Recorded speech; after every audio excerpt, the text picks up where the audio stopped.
بسم اللہ الرحمن الرحیم۔ فیملی میٹرز جو ہیں وہ تو پاکستان کے اندر ذرا پیچیدہ سے ہوتے جا رہے ہیں، اور لوگ کہیں گے کہ جی مغربی ممالک کے اندر ہم سے زیادہ خراب صورتحال ہے میں بھی ہوگی، اور لیکن یہاں پہ آپ دیکھیں تو یہاں پہ ہماری جو اگلی نسل ہے، اگلی نسل کی جو جس کہہ لیں کہ جس مائنڈ سیٹ کو لے کر جوان ہو رہی ہے اور جوان ہو چکی ہے، جو کچھ وہ کر رہے ہیں، اور ہمارے تعلیمی ادارے جو ہیں اور تعلیمی اداروں کے اندر کیا کچھ ہو رہا ہے۔ ایک کلاس تو وہ ہے کہ جو اپنے بچوں کو ایجوکیشن افورڈ کر ہی نہیں پاتے، اور ان کے لیے یہ واقعی گویا کہ دی چلڈرن آر ورکنگ، ان کے بچے اس وقت پڑھ رہے ہوتے ہیں کہ جب ان کو تعلیم کی ضرورت ہوتی ہے، لیکن کام کر رہے ہوتے ہیں جب ان کو تعلیم کی ضرورت ہوتی ہے، اور وہ تعلیم کو افورڈ ہی نہیں کر پاتے۔ پھر ایک کلاس وہ ہے کہ جن کے بچے نہ صرف تعلیم حاصل کرتے ہیں بلکہ بڑے مہنگے کالجز اور یونیورسٹیز کے اندر ان کے بچے جاتے ہیں۔ اب یہ جو پاکستان کا جو مہنگے تعلیمی ادارے ہیں، ان تعلیمی اداروں کے اندر کیا ہوتا ہے آپ شاید جانتے ہوں۔ اور پھر یہ جو ایک ویڈیو وائرل ہوئی کہ جس میں 2-3 لڑکیاں ایک لڑکی کو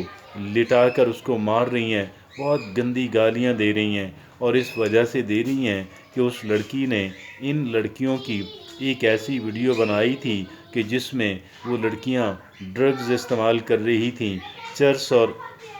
دیگر نشے سے بھرے ہوئے سگریٹ پی رہی تھیں، اور پھر اس نے اس ویڈیو کو کچھ اور شیئر کیا، اور پھر بہت ساری جگہوں تک یہ ویڈیو پہنچی۔ اب سوال یہ پیدا ہوتا ہے کہ ویڈیو بنانا تو شاید غلط کام ہی تھا، میں اتفاق کرتا ہوں، لیکن یہ بھی بات سوچنے کی ہے کہ کیا تعلیمی ادارے کے اندر اسٹوڈنٹس کے لیے، فیمیل اسٹوڈنٹس کے لیے سگریٹ پینا اور چرس سے بھرے ہوئے سگریٹ پینا یہ کہاں کی بات ہے؟ ہم نے یہ بات سنی بھی تھی کہ تعلیمی اداروں کے اندر جو عمرہ کے جو بچے ہیں وہ آئس کا استعمال کرتے ہیں، جو کہ ہیروئن جیسا ایک نشہ ہے، اور اس طرح سے اور بھی کئی ایک طرح کے نشے ہیں کہ جو ہماری جو نوجوان نسل ہے، اور خاص کر وہ لوگ کہ جنہوں نے اپنے بچوں کو ڈھیر سارے پیسے دیتے ہیں پاکٹ منی کے طور پہ، اور ان کے پاس گاڑیاں اور فیول فلڈ ٹینکس ہیں گاڑی کے، تو اب سوال یہ پیدا ہوتا ہے کہ جب وہ ہر ایک جگہ when they are so empowered, when they have that much of the money plus the facilities, and they will be seen carrying the girls and womanizing، میں بھی اس طرح کے جو کام ہیں وہ ہماری جو نوجوان نسل ہے وہ کرتی بھی نظر آتی ہے، عجیب و غریب قسم کے کام کرتی بھی نظر آتی ہے، اور وہاں پہ گرل فرینڈ اور بوائے فرینڈ کا جو کلچر ہے وہ عام ہوتا چلا جا رہا ہے، اور وہاں پہ ڈرگس کا استعمال جو ہے، نشہ آور چیزوں کا استعمال جو ہے وہ بھی وہاں پہ دیکھنے کو ملتا ہے۔ اور پھر جو لوگ کرتے ہیں وہ نہ صرف اپنی لائف کو ڈسٹروائے کر رہے ہیں بلکہ دیگر جو اسٹوڈنٹس اس طرح کا نشہ اور بری عادتوں کے اندر مبتلا نہیں ہیں، ان کو بھی ایک طرح کی سیڈکشن جو ہے، ان کو سیڈیوس کرنے کا عمل جو ہے، ان کو گمراہ کرنے کا اور اٹریکٹ کرنے کا عمل جو ہے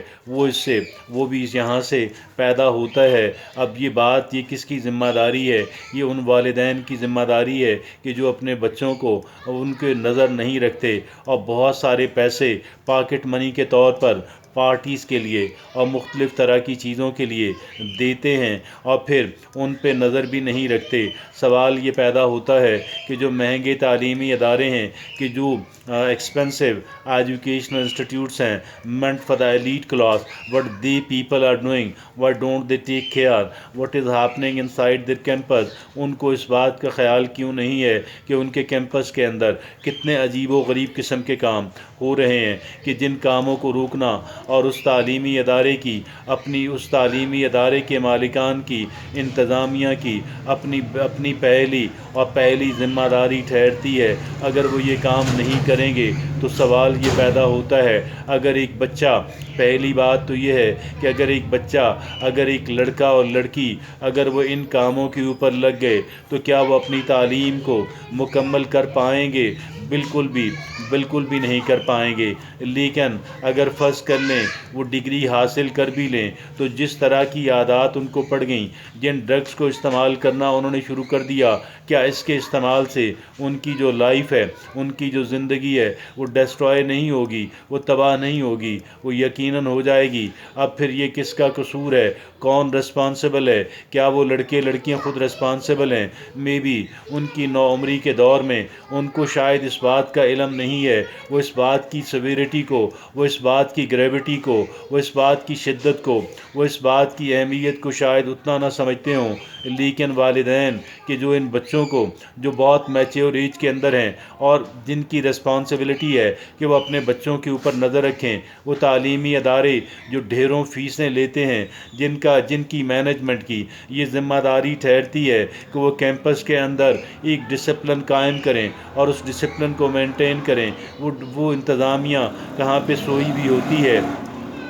بات صرف اتنی ہے، ہماری پوری نسل جو ہے وہ ڈسٹروائے ہو رہی ہے، اور اس نسل کی جو ڈسٹرکشن ہے اس کا رسپانسبل کون ہے؟ اس کا رسپانسبل پیرنٹ یقیناً ہے، لیکن اس سے بڑھ کر اس کا رسپانسبل تعلیمی ادارے کی مینجمنٹ ہے کہ جن کا بنیادی کام نہ صرف یہ کہ تعلیم دینا ہے، لیکن تعلیم کے ساتھ ساتھ وہ بچوں کی جو حرکات و سکنات ہیں، کم از کم تعلیمی ادارے کے اندر، کیمپس کے اندر وہ بچے کس طریقے سے بیہیو کر رہے ہیں، اس بات پہ نظر رکھنا اور اس بات کو انشور کرنا کہ بچے وہاں پہ بری عادات نہیں سیکھتے، وہاں پہ وائلنس کو نہیں سیکھتے، وہاں پہ ڈرگز لینا نہیں شروع کرتے۔ میں یہ سمجھتا ہوں یہ ان انتظامیہ کی اپنی بنیادی ذمہ داری ہے، اس پہ نظر رکھنا، اور اس پہ حکومت پاکستان کا بھی اور کام بنتا ہے۔ لیکن پاکستان کی جو حکومت ہے وہ شاید عام لوگوں کو اور اپنی ذمہ داریوں سے ذرا ڈس فنکشنل سی نظر آتی ہے۔ پھر بھی پیرنٹس جو ہیں